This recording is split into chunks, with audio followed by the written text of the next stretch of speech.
Chapter 2 को आगे continue करते हुए हम पढ़ेंगे सर्वे रिसर्च के अंदर इंटरव्यू के बारे में। आज तक आप लोगों ने टीवी न्यूज़ चैनल में बहुत देखे होंगे इंटरव्यू लेते हुए, जहां इंटरव्यूअर होता है जो क्वेश्चन पूछता है और इंटरव्यूई होता है जो आंसर देता है। इंटरव्यू आप दो टाइप्स के देखते हैं, फेस टू फेस वाले, और आजकल लॉकडाउन के टाइम पर बहुत देखने को मिल रहा है टेलीफोनिक इंटरव्यू।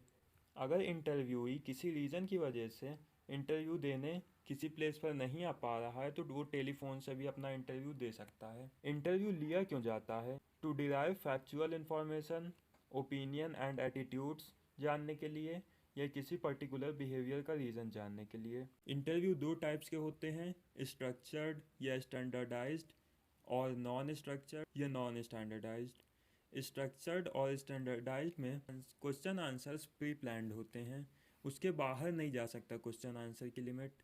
और अनस्ट्रक्चर्ड या अनस्टैंडर्डाइज्ड में आपके क्वेश्चन कुछ भी हो सकते हैं, किसी भी पॉइंट ऑफ टाइम चेंज हो सकते हैं और उनके आंसर भी वैरी कर सकते हैं। आइए देखते हैं कौन कौन से इंटरव्यू की सिचुएशन होती है। चार टाइप की सिचुएशन इंटरव्यू में होती है। इंडिविजुअल टू इंडिविजुअल इंटरव्यू, जहां एक आदमी बैठ के सामने दूसरे आदमी का इंटरव्यू ले रहा होता है। सेकंड है इंडिविजुअल टू ग्रुप, एक आदमी बैठ के किसी ग्रुप का इंटरव्यू ले रहा होता है। थर्ड है ग्रुप टू इंडिविजुअल, ये एक आप इन्वेस्टिगेशन में काफ़ी देखते होगे, ऐसा है ग्रुप बैठ के किसी इंडिविजुअल का इंटरव्यू ले रहा है। फोर्थ है group to group, panel discussions आपने देखे होंगे, एक ग्रुप बैठ के सामने दूसरे ग्रुप से डिस्कशन कर रहा है, इसी टाइप का होता है group to group interview. Next है questionnaire survey. This is the most simple low cost self report method of collecting information. इसको low cost self report method कहा गया है। यहाँ भी क्वेश्चन ही पूछे जाते हैं, पर यहाँ वर्बली नहीं, रिटन फॉर्म में पूछे जाते हैं क्वेश्चंस। कहीं पेपर में क्वेश्चंस लिखे हुए होते हैं, आपको उसका आंसर देना होता है। जनरली दो टाइप के क्वेश्चंस पूछे जाते हैं, open ended and close ended.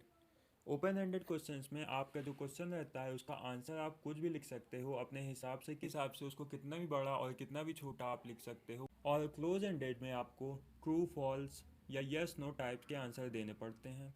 Next है टेलीफोनिक सर्वे।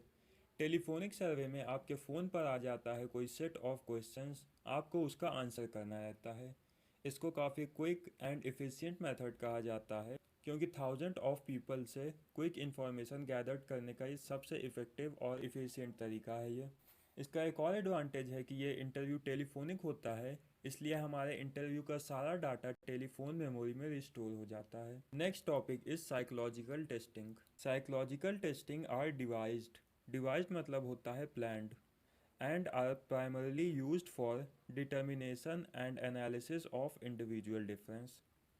तो अभी तक कई मेथड्स पढ़े हमने प्रीवियस वीडियो में, पर उनमें हम बिहेवियर से रिलेटेड चीज़ें नहीं जान सकते थे। बिहेवियर से रिलेटेड मतलब पर्सन के इंटरेस्ट, वैल्यूज़, ओपिनियंस एट्सेट्रा। यही बातें जानने के लिए बना साइकोलॉजिकल टेस्ट। तो किसी भी साइकोलॉजिकल टेस्टिंग में objectivity, validity, reliability and norms होना बहुत इंपॉर्टेंट है। ये सब क्या होता है आइए देख लेते हैं। फर्स्ट है ऑब्जेक्टिविटी। ये बहुत सिंपल है, आप सब ने ऑब्जेक्टिव टाइप क्वेश्चन देखे ही होंगे अपने लाइफ में, आप सब ने दिया होगा ऑब्जेक्टिव टाइप क्वेश्चंस, जहाँ एक क्वेश्चन होता है उसके चार ऑप्शंस होते हैं और उसका एक करेक्ट आंसर है। वही चीज़ है, सपोज़ करो आपने एक टेस्ट बनाया और उस टेस्ट को आपने लोगों से लिया, उसके बाद कोई दूसरा पर्सन आया, उसने वही टेस्ट वही उन्हीं लोगों से लिया, कोई थर्ड पर्सन आया, फिर कोई थर्ड पर्सन आया, उसने उसी टेस्ट को लोगों पर लिया। तीन अलग अलग लोगों ने आपके टेस्ट को लोगों पर लिया, फिर तीनों लोगों ने रिजल्ट निकाला, तो तीनों का रिजल्ट सेम आना चाहिए, सबका अलग अलग नहीं आना चाहिए। यही आप जब ऑब्जेक्टिव टाइप क्वेश्चंस एग्जाम में देते हो तो हजारों लोग सेम क्वेश्चन देते हैं पर उसका आंसर सबका सेम होता है। यही होती है ऑब्जेक्टिविटी, कि आप कोई टेस्ट बनाओ, उस टेस्ट को चाहे जितने लोग उन लोगों के ऊपर ले लें, लेकिन रिजल्ट सबका सेम आना चाहिए। नेक्स्ट है वैलिडिटी। वैलिडिटी का मतलब है कि आपने टेस्ट बनाया है किसी का इंटेलिजेंस चेक करने के लिए, तो आपके टेस्ट के क्वेश्चंस भी इंटेलिजेंस से ही रिलेटेड होने चाहिए। टेस्ट की लाइन से हट कर कोई फालतू का क्वेश्चन उसमें नहीं होना चाहिए।